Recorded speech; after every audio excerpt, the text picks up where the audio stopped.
Hello guys, good morning all of you and welcome back to our channel again. हम discuss कर रहे थे 12th chapter nature of light यानी प्रकाश की प्रकृति के बारे में। और लास्ट क्लास में हमने हाइगेन के तरंग सिद्धांत और तरंगाग्र के बारे में डिस्कशन किया था कि बेसिकली तरंगाग्र किसे कहते हैं और ये कितने प्रकार का होता है।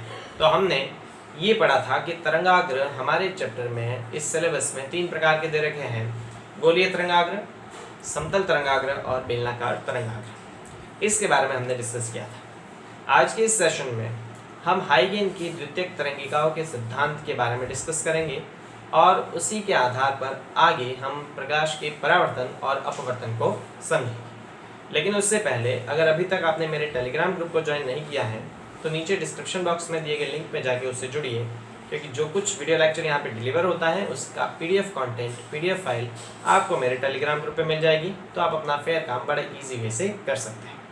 चलिए शुरू करते हैं गाइस आज का सेशन हाइगेन की द्वितीयक तरंगिकाओं के साथ। हम आज डिस्कस करेंगे हाइगेन की द्वितीयक तरंगिकाओं का सिद्धांत। हाइगेन की द्वितीयक तरंगिकाओं का सिद्धांत।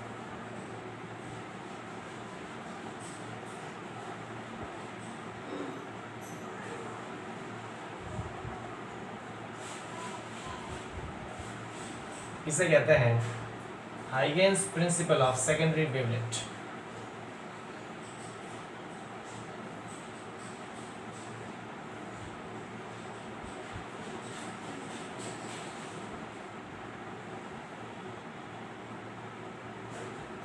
देखिए, हाइगेन की द्वितीयक तरंगिकाओं का सिद्धांत बेसिकली ये कहता है कि किसी भी प्रकाश स्रोत से प्रकाश तरंगाग्र के रूप में उत्सर्जित होता है, जो हम पढ़ चुके हैं। लेकिन इस तरंगाग्र का प्रत्येक बिंदु स्वयं एक नए स्रोत की तरह कार्य करता है, और अगर नए स्रोत की तरह कार्य करेगा तो स्रोत से तरंगाग्र उत्सर्जित होते हैं, तो इन प्रत्येक बिंदु से भी एक नए तरंगाग्र उत्सर्जित होंगे और इन्हीं छोटे छोटे तरंगाग्रों को हम द्वितीयक तरंगिकाएं कहते हैं।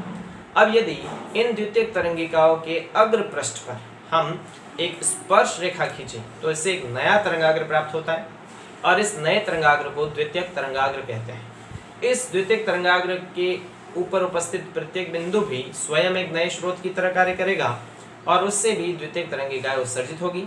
इस तरह हमें पहले से दूसरा, दूसरे से तीसरा, चौथा, पांचवा, आगे से आगे नए तरंगाग्र प्राप्त होते जाएंगे। मतलब हम उपस्थित किसी एक तरंगाग्र के आधार पर नए तरंगाग्र की स्थिति फाइंड आउट कर सकते हैं, साथ ही इससे पहले वाले तरंगाग्र की स्थिति को भी फाइंड आउट किया जा सकता है। तो इसी के बारे में हम डिस्कस करेंगे। पहले मैं लैंग्वेज में लिख लेता हूँ, उसके बाद हम इसको व्यवस्थित तौर पे समझते हैं कि द्वितीयक तरंगिकाओं का सिद्धांत वास्तव में है क्या। तो इसकी लैंग्वेज क्या है गाइस? इसकी लैंग्वेज कुछ इस प्रकार से है। इसके अनुसार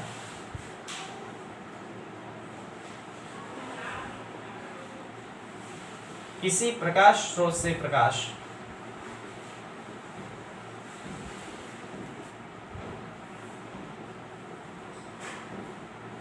तरंगाग्र के रूप में उत्सर्जित होता है,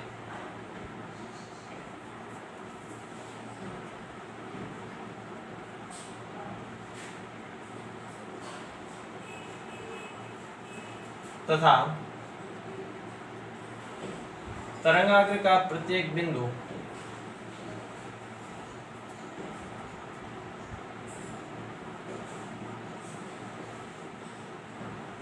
स्वयं एक नए स्रोत की तरह कार्य करता है।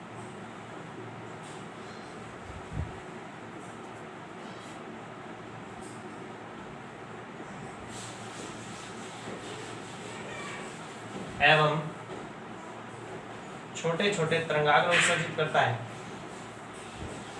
छोटे छोटे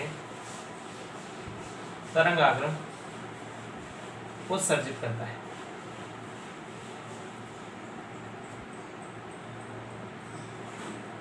जिन्हें द्वितीयक तरंगिकाएं कहते हैं।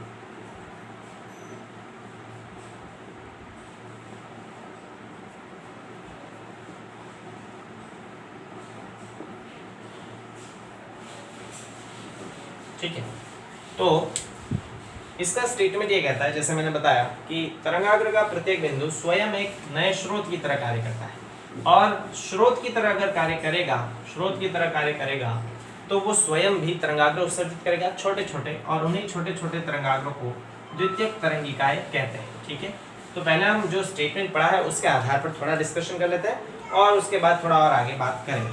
तो मान लेते हैं कि हमारे पास एक प्रकाश स्रोत दे रखा है, बिंदु स्रोत S।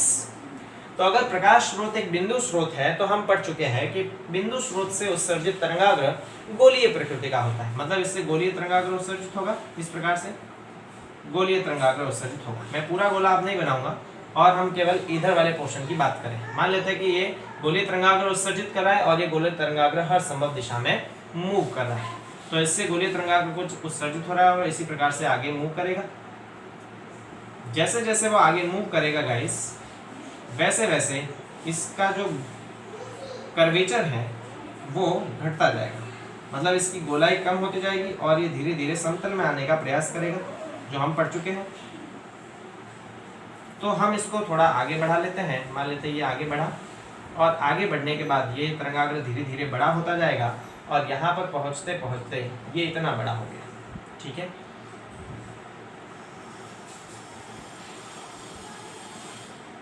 तो हमारे पास किसी बिंदु स्रोत से गोलीय तरंगाग्र उत्सर्जित हो रहा है और गोलीय तरंगाग्र धीरे धीरे आगे बढ़ रहा है और यहाँ बढ़ने पर ये गोलीय तरंगाग्र कितना बड़ा हो गया। इस गोलीय तरंगाग्र को हम नाम दे देते हैं AB। ठीक है, अब हाइगेन की द्वितीयक तरंगिकाओं का सिद्धांत ये कहता है कि इस तरंगाग्र पर उपस्थित प्रत्येक बिंदु एक नए स्रोत की तरह कार्य करेगा। तो हम इस पे कुछ बिंदु कंसीडर कर लेते हैं। ठीक है, मान लेते हैं कि हम अपने हिसाब से यहाँ पे कुछ बिंदु कंसीडर कर लेते हैं।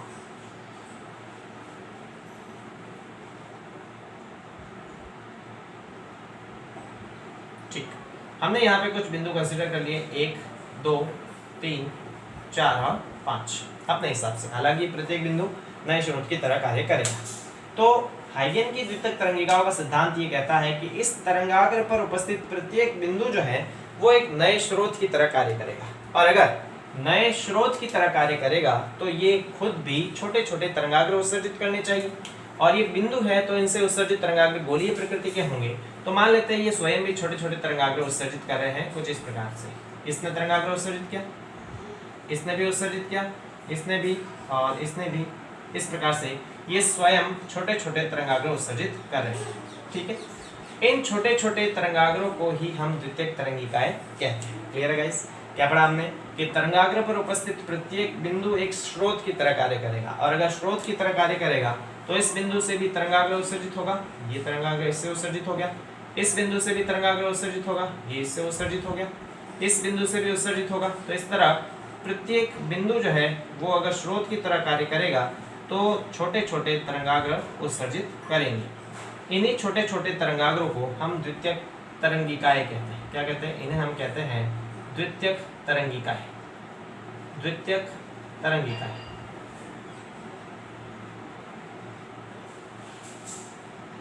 अब अगर हम इन द्वितीयक तरंगिकाओं की बात करें तो प्रत्येक द्वितीयक तरंगिकाएं जो है वो प्रकाश के चाल से ही गति करती है, मतलब t समय बाद इस बिंदु से उत्सर्जित तरंगाग्र जहां पहुंचेगा उतने ही समय में इस बिंदु से उत्सर्जित तरंगाग्र भी उतनी ही दूरी ट्रेवल करेगा। अब यदि इन द्वितीयक तरंगिकाओं के अग्र पृष्ठ पर हम एक स्पर्श रेखा खींचें तो क्या होगा? हम इनके अग्र पृष्ठ पर एक स्पर्श रेखा खींच देते हैं तो हमारे पास क्या मिलता है? देखिएगा, इस पे एक स्पर्श रेखा में खींच देता हूँ।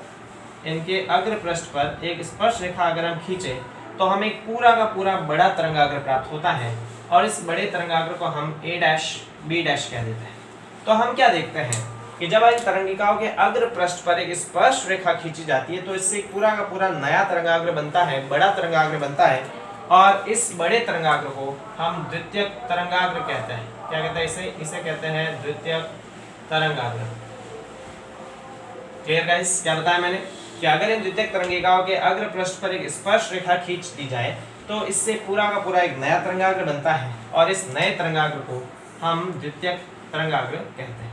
तो मैं इसको पूरा बना देता हूँ। ये मेरे पास बन गया द्वितीयक तरंगाग्र। इस द्वितीयक तरंगाग्र के ऊपर उपस्थित प्रत्येक बिंदु भी स्रोत की तरह कार्य करेगा तो उससे भी छोटी छोटी द्वितीयक तरंगिकाएं उत्सर्जित होगी, जिससे तृतीयक तरंगाग्र बनेगा, चतुर्थ तरंगाग्र बनेगा। इस तरह तरंगाग्र से आगे वैल्यू बढ़ती जाएगी और ये तरंगाग्र आगे मूव करता जाएगा। अब यहाँ पे प्रत्येक बिंदु स्रोत की तरह कार्य कर रहा है तो ये तरंगाग्र उत्सर्जित करेंगे हर संभव दिशा में।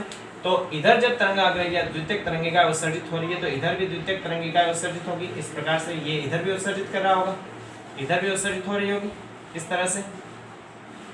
तो इन तरंगिकाओं के पश्च भाग पर अगर हम स्पर्श रेखा खींच दें, ठीक है, ये जो तरंगिकाएं बन रही है इनके पश्च भाग पर एक स्पर्श रेखा खींच दी जाए तो ये स्पर्श रेखा खींचने पर हमें एक वापस नया तरंगाग्र प्राप्त होता है जिसे हम कह देते हैं A double dash D double dash. Clear?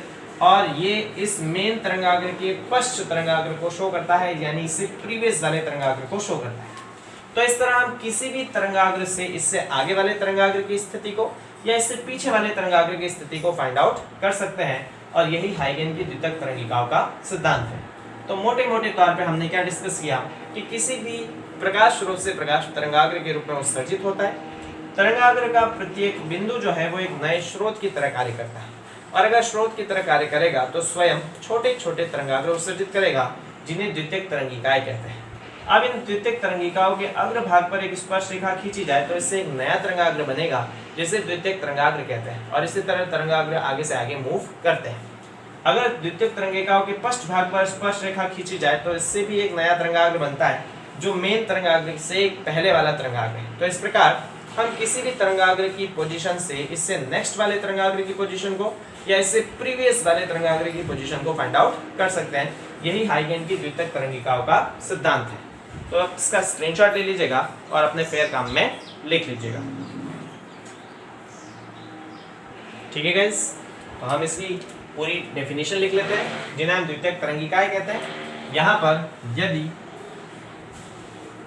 द्वितीयक तरंगिकाओं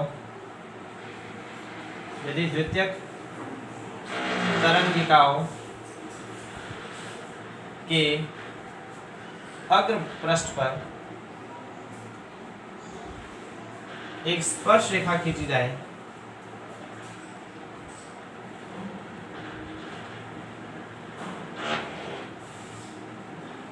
तो इससे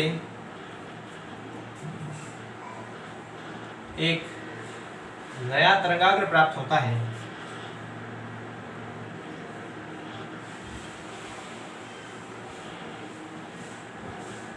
जिसे द्वितीयक तरंगाग्र कहते हैं। क्या कहते हैं गाइस? द्वितीयक तरंगाग्र।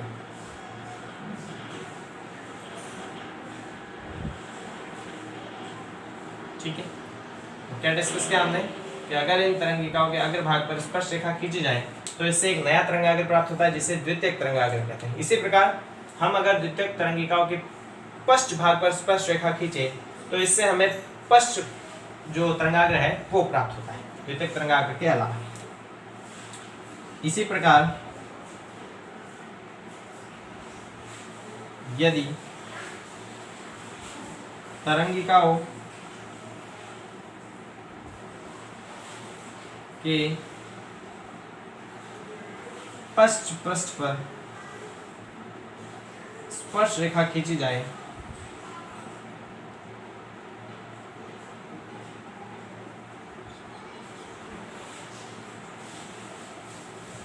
तो इससे पश्च तरंगाग्र प्राप्त होता है, पीछे वाला।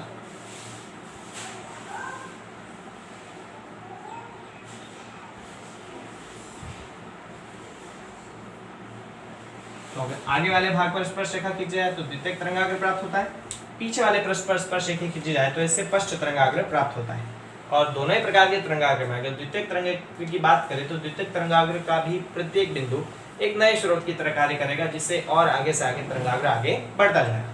तो हाइगेन का ये जो द्वितीयक तरंगिकाओं का सिद्धांत है ये बेसिकली हमें ये बताता है कि प्रकाश स्रोत से प्रकाश तरंगाग्र के रूप में किस प्रकार से आगे बढ़ता है, और हम किसी एक तरंगाग्र की पोजीशन से इससे नेक्स्ट वाले तरंगाग्र की या इससे प्रीवियस वाले तरंगाग्र की पोजीशन को किस प्रकार फाइंड आउट कर सकते हैं। Clear guys? तो आज के लेक्चर में इतना ही। हम इससे आगे वाले वीडियो लेक्चर में इसी द्वितीयक तरंगिकाओं के सिद्धांत के आधार पर प्रकाश के परावर्तन और अपवर्तन की चर्चा करेंगे, उसकी व्याख्या करेंगे।